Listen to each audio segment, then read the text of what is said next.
Good morning class. Myself Shweta Shrivastava and I am your commerce teachers. बच्चों आज का जो आपका चैप्टर है वो है चैप्टर 9 रिटेल ट्रेड। इसके प्रीवियस चैप्टर जो आपका था वो था होलसेल ट्रेड। अब देखो रिटेल ट्रेड क्या होता है। Meaning and definition of retail trade. The English word retail has its origin from the French word retailer. ये जो रिटेल शब्द है ये आपका फ्रेंच वर्ड से बना है जिसका मतलब होता था retailer which means to cut again. The retailer divide the bulk purchase made by the wholesaler from the producer into the small units and sell them to the customer. Retailer क्या करता था, होलसेलर से माल को purchase करता था और उसकी छोटी छोटी क्वांटिटीज़ को कस्टमर को प्रोवाइड करता था. In the other words, the retailer purchase good in a small lots and sell them to the consumer. दूसरे शब्दों में हम कह सकते थे रिटेलर छोटी छोटी क्वांटिटी में चीज़ों को परचेज करता था और उन्हें कंज्यूमर को सेल करता था. The process or activity of purchasing goods from the wholesaler to sell them to the consumer is called retail trade. और यही प्रोसेस जो कि परचेजिंग करता है गुड्स की होलसेलर से और कंज्यूमर को देता है रिटेल ट्रेड कहलाता है. Retail trade may be defined as trade in a small quantities of a goods of a diverse nature which is concerned with the selling goods to the final consumer. जो trade होता है small quantities में किसी भी goods का उसका ये nature होता है कि वो सीधे कंज्यूमर के पास चीज़ों को बेचता है. According to the Webster dictionary retail means the sale of a community of goods in a small quantities to ultimate consumer. किसी भी चीज़ की छोटी छोटी मात्रा को या कम्युनिटीज़ को स्मॉल क्वांटिटीज़ में ख़रीद के कंज्यूमर को पहुंचाना. अब इनकी कैरेक्टरिस्टिक्स देखिए क्या क्या होती है. The following are the characteristics of retail trade are. First है retailer purchase good from wholesaler and sell them to the ultimate consumer. जो रिटेल होता है वो गुड्स को कहाँ से परचेज करता है, होलसेलर से, और कंज्यूमर को सेल करता है. सेकेंड है the retailer is a link between the wholesaler और प्रोड्यूसर एंड द कंज्यूमर. जो रिटेलर होता है वो लिंक होता है किसके, होलसेलर या प्रोड्यूसर और कंज्यूमर के बीच में. नेक्स्ट है the retailer purchase goods in a small quantities from wholesaler. Wholesaler से स्मॉल क्वांटिटीज़ में गुड्स को परचेज करता है and sell them in a still smaller quantities to the consumer. और उससे भी कम क्वांटिटी कंज्यूमर इनसे लेते हैं, मतलब ये कंज्यूमर को सेल करते हैं. नेक्स्ट है the retailer has a direct relationship with the consumer. जो रिटेलर होता है उसका कंज्यूमर के साथ डायरेक्ट रिलेशनशिप होता है. Next, retailer do not specialized in a specific product but deals in a variety of goods. जो रिटेलर होता है वो होलसेलर के तरीके केवल स्पेशलाइज्ड प्रोडक्ट को नहीं सेल करता है, उसके पास गुड्स की बहुत सारी वैरायटीज़ होती है जिससे वो कंज्यूमर को डील करता है. Retailer establish there shop in a convent locality. इनकी जो शॉप होती है वो एक कन्वेंट लोकेलिटीज़ में होती है. Next, retailer have to spend big amount in the making the shop attractive. ये अपने शॉप को एट्रैक्टिव करने के लिए बहुत ही बिग अमाउंट स्पेंड करते हैं. Sometimes retailer sell the goods और क्रेडिट ऑल्सो. कभी कभी ये अपने गुड्स को क्रेडिट में भी, मतलब कि उधार भी बेचते हैं. Retailer trade require less amounts of capital. इनके जो अमाउंट्स होती है, जो कैपिटल होती है वो लेस होती है. नेक्स्ट है the aim of retailer is to give maximum satisfaction to the consumer. जो रिटेलर होते हैं इनका मेन एम होता है हमारे जो कंज्यूमर होते हैं उनको सेटिस्फाइड करना. अब आता है फंक्शंस ऑफ रिटेलर. एक रिटेलर के क्या क्या फंक्शन हो सकते हैं. First, in order to meet the requirement of a large number of a people retailer has to buy goods from the various resources. जो रिटेलर होते हैं वो लार्ज नंबर ऑफ पीपल की रिक्वायरमेंट को पूरा करते हैं. किस तरीके उनको गुड्स खरीद के मतलब बेचते हैं. नेक्स्ट है retailer have to collect the information regarding nature, taste and habits of a consumer. इसके अलावा जो हमारे रिटेलर होते हैं वो कंज्यूमर के नेचर, उनके टेस्ट, उनकी हैबिट्स को कलेक्ट करते हैं, मतलब उससे रिलेटेड सारी इंफॉर्मेशन को कलेक्ट करते हैं जिसके अकॉर्डिंग ही वो माल को बेचते हैं. नेक्स्ट है goods purchase by retailer are not immediately purchased by the consumer from them, hence they have to make an arrangement for the storing the goods. इसके अलावा ये अपने गुड्स को स्टोर करने के लिए भी अरेंज करते हैं. नेक्स्ट है goods which are not graded by the wholesaler are graded by the retailer. जो गुड्स होते हैं वो ग्रेडेड होलसेलर के द्वारा नहीं होते तो उसे रिटेलर ग्रेडेड करता है. The retailer has to pack the goods properly at the time of delivery. Delivery के समय जो हमारे रिटेलर होते हैं वो गुड्स को प्रॉपरली पैक करते हैं. Function of estimation of a demand is perform by the retailer. इसके अलावा जो रिटेलर होते हैं वो डिमांड्स की जो भी एस्टिमेशन होते हैं उससे रिलेटेड फंक्शन को परफॉर्म करते हैं.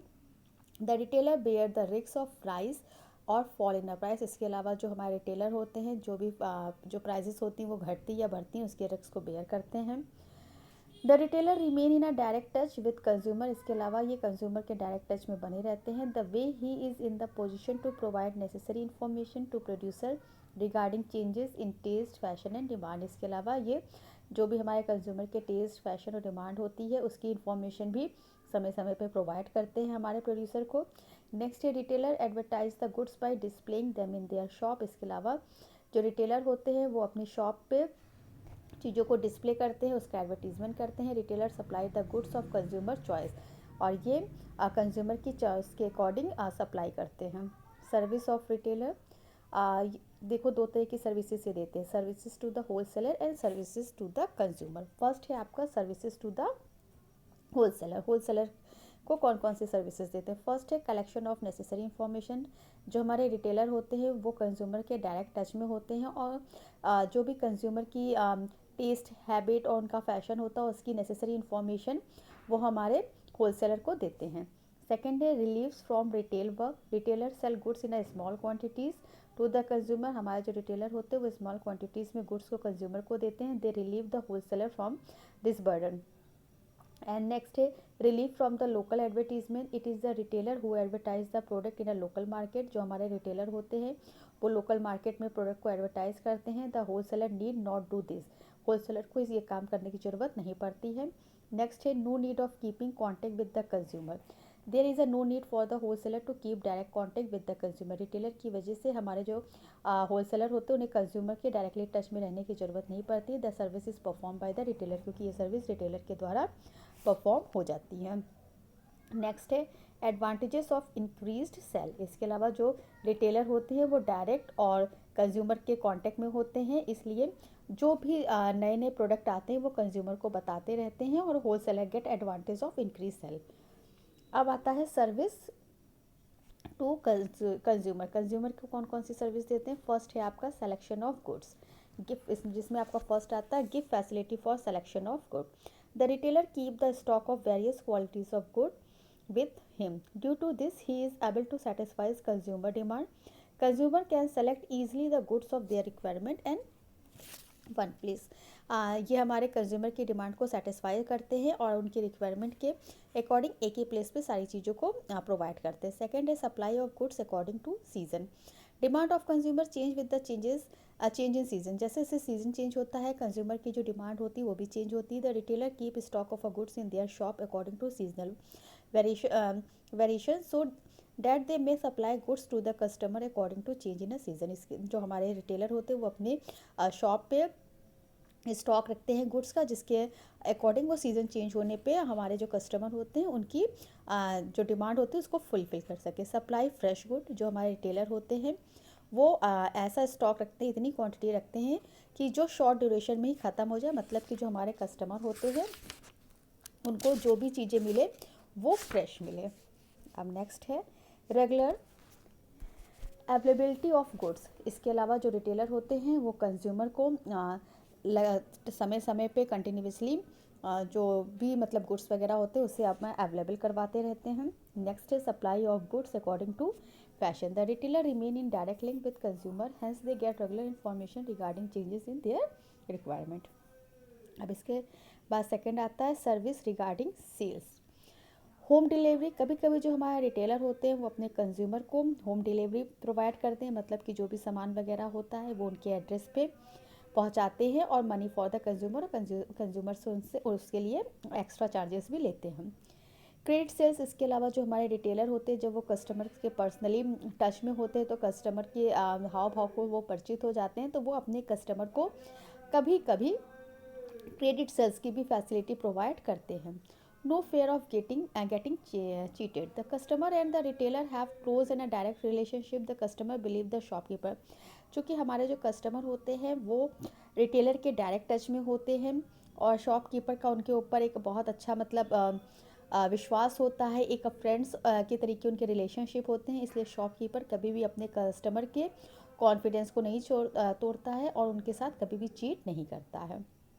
इसके बाद आपका नेक्स्ट है अदर सर्विसेज। अदर सर्विसेज में फर्स्ट है इंक्रीजेस कंज्यूमर नॉलेज। इसके अलावा जो हमारे रिटेलर होते हैं वो अपने किसी भी जो भी सामान वो बेचते हैं या जो कंज्यूमर ख़रीदता है उसकी पूरी फुली नॉलेज रखते हैं, जो कि कंज्यूमर को प्रोडक्ट को देने के लिए बहुत ही हेल्पफुल होती है। सेकेंड है एक्ट एज एन एडवाइज़र। कभी कभी ये जो रिटेलर होते हैं वो एडवाइज़र का भी काम करते हैं, मतलब कि कंज्यूमर को बताते हैं कि ये जो गुड्स वगैरह है ये उनके लिए अच्छा है, यूज़फुलनेस है या नहीं है, ये सारी चीज़ें वो बताते हैं।